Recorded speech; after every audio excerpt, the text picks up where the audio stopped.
전능하사 천지를 만드신 하나님 아버지를 내가 믿사오며 그 외아들 우리 주 예수 그리스도를 믿사오니 이는 성령으로 잉태하사 동정녀 마리아에게 나시고 본디오 빌라도에게 고난을 받으사 십자가에 못 박혀 죽으시고 장사한 지 사흘 만에 죽은 자 가운데서 다시 살아나시며 하늘에 오르사 전능하신 하나님 우편에 앉아 계시다가 저리로서 산자와 죽은 자를 심판하러 오시리라. 성령을 믿사오며 거룩한 공예와 성도가 서로 교통하는 것과 죄를 사하여 주시는 것과 몸이 다시 사는 것과 영원히 사는 것을 믿사옵나이다. 아멘. 찬송가 214장입니다. 찬송 214장입니다. 나 주의 도움 받고자 주 예수님께 빕니다. 그 구원 허락하시사 날 받아주소서. 내 모습 이대로 주 받아주소서. 나 위에 돌아가신 주 날 받아주소서. 큰 죄에 빠져 영죽을 날 위해 피 흘렸으니 주 형상대로 빚으사 날 받아주소서. 내 모습 이대로 주 받아주소서. 나 위에 돌아가신 주 날 받아주소서. 내 힘과 결심 약하여 늘 깨어지기 쉬우니 주 이름으로 구원해 날 받아주소서. 내 모습 이대로 주 받아주소서.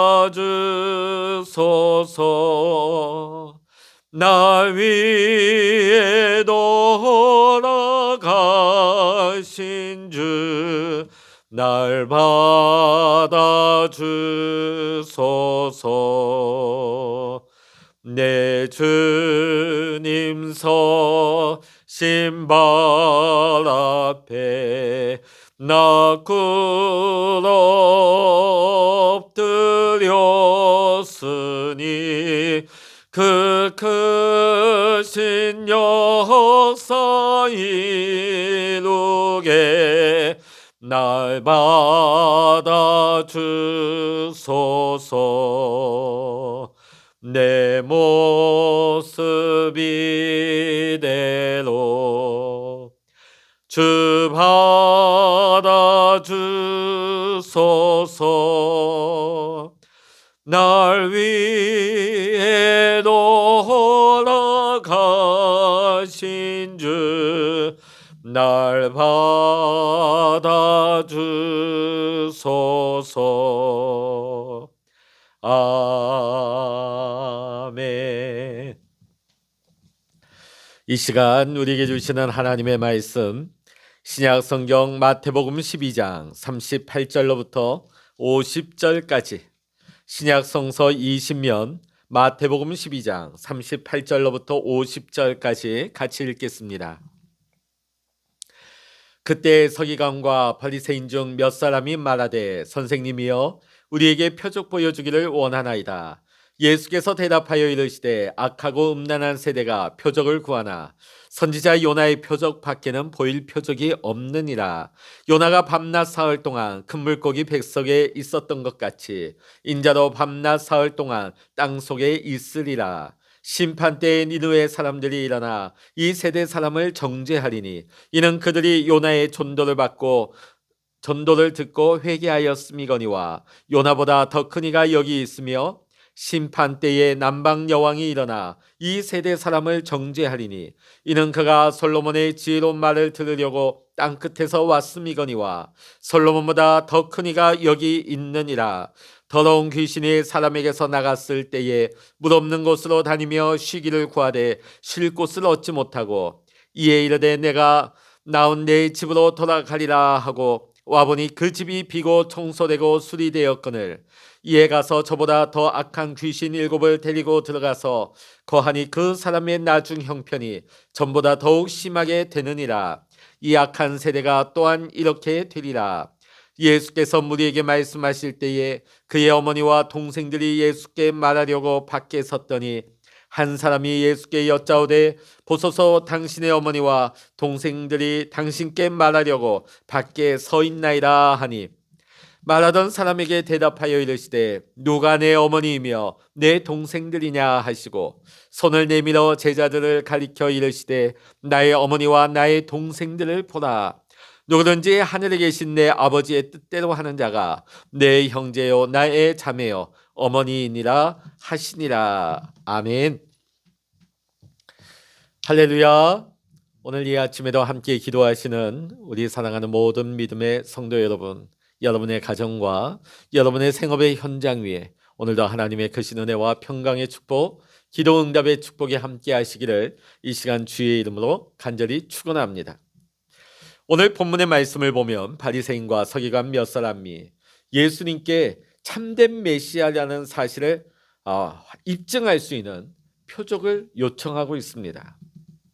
자, 그것은 표적을 보고 예수가 메시아라는 사실을 믿으려고 하는 것이 아니라 오히려 그것을 빌미 삼아 예수를 비난하고 정죄할 근거를 마련하는데 그 목적이 있다 하겠습니다. 38절의 말씀 읽어보십니다. 그때에 서기관과 바리새인 중 몇 사람이 말하되 선생님이여 우리에게 표적 보여주시기를 원하나이다. 자, 오늘날에도 많은 그리스도인들이 이러한 질문에 함몰되어 있습니다. 자, 이게 무슨 말이냐면 내 눈으로 직접 보기 전에는 내가 믿을 수 없다. 만일 예수님이 메시아라면 그때 나타났던 기적 지금 나에게도 우리 집에 우리 자녀에게도 나타나게 해달라. 그럼 내가 확실하게 믿겠다. 불치병이 낫고 불가능이 가능하게 되는 일이 나에게도 일어나게 된다면 확실하게 믿겠다. 자, 38절에 바리새인과 서기관들의 질문과 같은 거죠. 우리에게 표적 보여주시기를 원하나이다. 이렇게 오늘 우리도 서기관과 바리새인들처럼 예수님에게 표적을 구하고 있지는 않습니까? 심지어는 이 표적을 우리가 경험하기 위해서 이 새벽에 기도하고 있는 것은 아닙니까? 오늘 이러한 마음을 품은 자들에게 예수님은 요나의 표적밖에는 보여줄 게 없다고 하십니다. 자, 이 말은 무슨 뜻일까요? 요나는 바다에 빠져 자신은 죽었다고 생각을 했습니다. 그러나 하나님께서 큰 물고기를 예비하셔서 요나를 3일 만에 살려내어 니느웨로 가게 하십니다. 그리고 그 니느웨 땅에 구원의 복음을 전하게 하시고 그 땅 많은 사람들이 하나님의 심판을 면하고 구원을 받게 되죠. 자, 오늘 요나처럼 예수님 또한 십자가에 죽으시고 3일 만에 살아나셔서 온 인류에게 구원의 복음을 전하시게 될 것이라고 예수님은 말씀하고 계십니다. 그 내용이 39절, 40절에 나오고 있죠. 여러분, 요나는 이미 과거에 죽은 인물입니다. 하지만 예수님은 하나님의 아들로서 지금 이 자리에 살아계시는 메시아가 되십니다. 요나보다 더 큰 분이 바로 지금 여기에 있는데 바리새인과 서기관들은 믿지 않는다고 책망하고 있습니다. 솔로몬의 지혜를 듣기 위해서 먼 나라 남방 여왕이 솔로몬에게 찾아와서 그의 지혜를 들었습니다.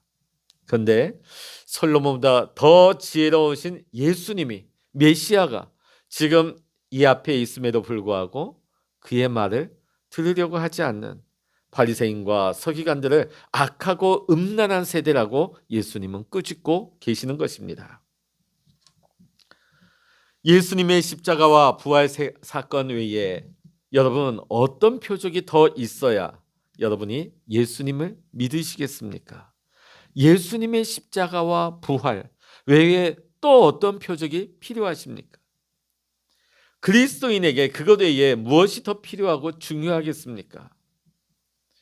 그러기에 우리 그리스도인에게 있어 가장 큰 복음은 예수님의 십자가의 죽으심과 부활을 우리는 믿는 것입니다.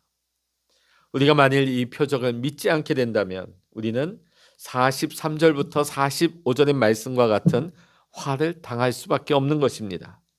43절부터 45절까지 읽어보십니다. 더러운 귀신이 사람에게서 나갔을 때에 물 없는 곳으로 다니며 쉬기를 구하되 쉴 곳을 얻지 못하고 이에 이르되 내가 나온 내 집으로 돌아가리라 하고 와 보니 그 집이 비고 청소되고 수리되었거늘 이에 가서 저보다 더 악한 귀신 7을 데리고 들어가서 거하니 그 사람의 나중 형편이 전보다 더욱 심하게 되느니라. 이 악한 세대가 또한 이렇게 되리라. 끊임없이 표적을 구하면서 사는 사람, 이 사람에게서 예수님은 주인이 아니죠. 자기가 주인이에요. 자기 만족을 구하고 있습니다. 이 사람에게 더 악한 귀신이 찾아와서 귀신이 주인이 되는 그런 화를 당하게 되는 것이죠. 그 사람의 삶을 들여다보면 더러운 욕망과 질투와 시기와 다툼으로 결국은 그 삶의 끝은 멸망이요 지옥일 수밖에 없는 것입니다.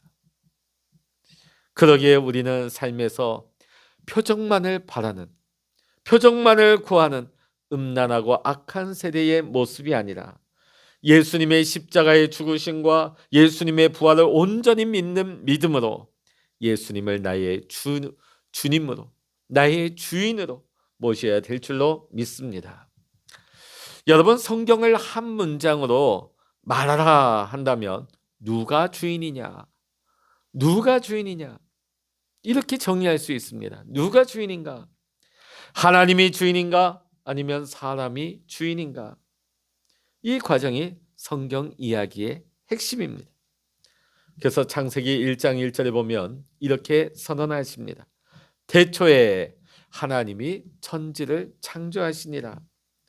온 우주의 창조주가 누구라고 선언하십니까? 성경 가장 첫 줄에 하나님이 창조하셨다. 온 천지 만물의 주관자요 주인은 하나님이시라고 성경은 맨 먼저 선포하고 있습니다. 그래서 하나님은 천지를 창조하시고 에덴 동산을 아담과 하와에게 정권을 맡기셨어요. 자, 그런데 하나님의 하나님 되심을, 하나님의 주인 되심을 알기 위해서 그 동산 중앙에 있는 선악을 알게 하는 나무만큼은 손대지 못하게 하십니다. 왜 그렇게 하셨을까요? 만약에 선악과마저 없었다? 그러면 다 자기 거죠. 자기 마음대로 하는 것이죠. 그러다 보면 아담과 하와가 어떤 착각 가운데 빠질까요? 내가 주인이구나. 내가 주인이구나. 그러나 손못 대는 그 동산 중앙에 그 선악을 알게 하는 나무 하나 때문에 늘 눈을 뜨고 바라보면서 뭘 생각할까요? 하나님이 계신다.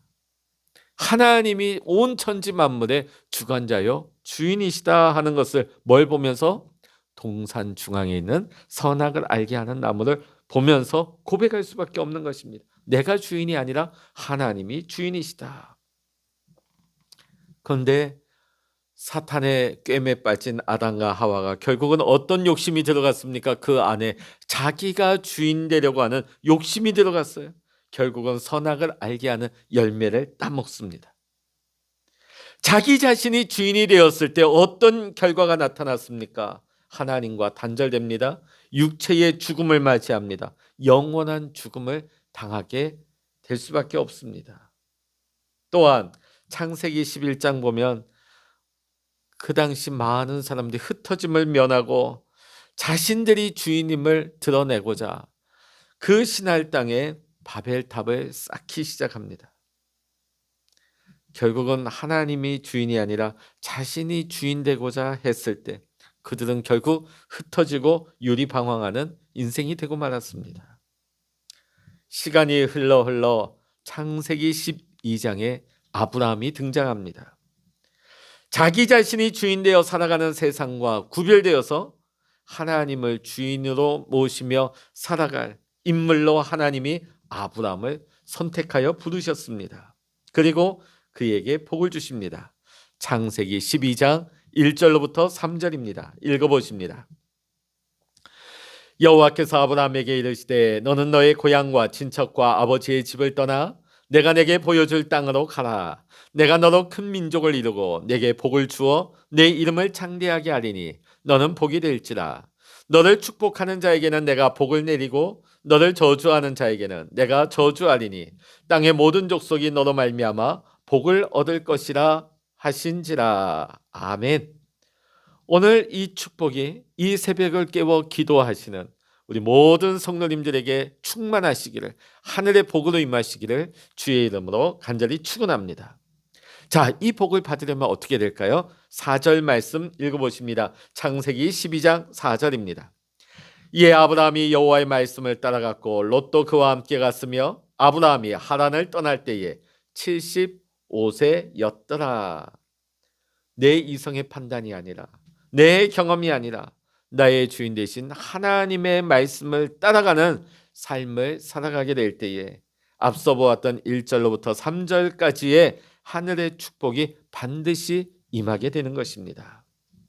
우리가 하나님을 내 인생의 주인으로 모시고 살아갈 때 악한 원수 사단마귀 귀신들은 범접할 수도 없는 거예요. 다시 찾아올 수 없습니다. 우리의 인생이 어디를 가든지 어떤 상황을 만나든지 하나님이 내 인생의 주인 되실 때에 우리는 세상이 줄 수 없는 평안 가운데 거하게 되는 것입니다. 때로는 우리가 환난과 풍파와 고난 가운데 빠진다 할지라도 우리는 그 상황 속에서도 기뻐하고 찬양할 수 있습니다. 역경 속에서도 좌절하지 않고 감사할 수가 있는 것입니다. 왜냐하면 모든 것이 합력하여 선을 이룬다고 하는 믿음으로 우리가 하나님을 끝까지 신뢰하면서 인내하면서 하나님을 믿기 때문입니다. 이 하나님의 뜻으로 모인 공동체가 교회입니다. 이 마음으로 살아가는 자가 우리 그리스도인들인 것입니다. 사랑하는 성도 여러분, 혹시 우리는 내가 믿기 편한 방식으로 예수님을 만들어 놓지는 않았습니까? 그래서 내가 바라고 원하는 대로 예수님이 다 들어주시기를, 마치 예수님이 알라딘의 요술램프의 요정과 같이 내게 모든 소원을 들어주시기를 바라고 있지는 않습니까?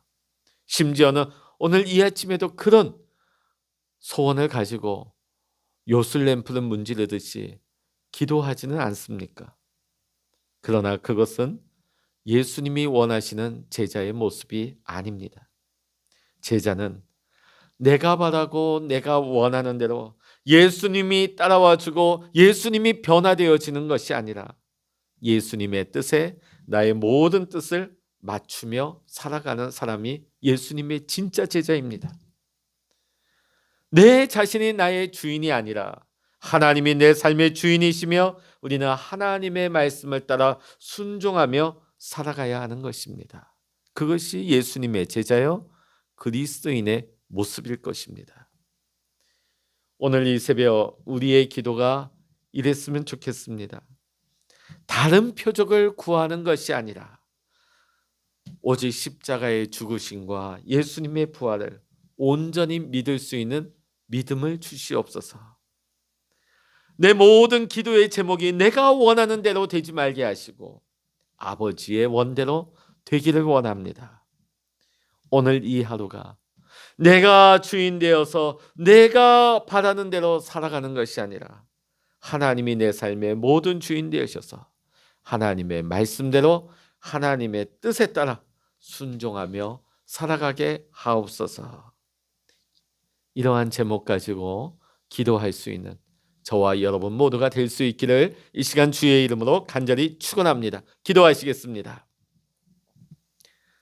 할렐루야. 하나님 아버지, 오늘도 우리가 살아갈 때에 예수님을 내 삶에 맞추어 가는 것이 아니라 내가 오늘도 하나님의 말씀, 하나님의 뜻 가운데 믿음으로 순종하며 하나님의 말씀을 따라가기를 원합니다.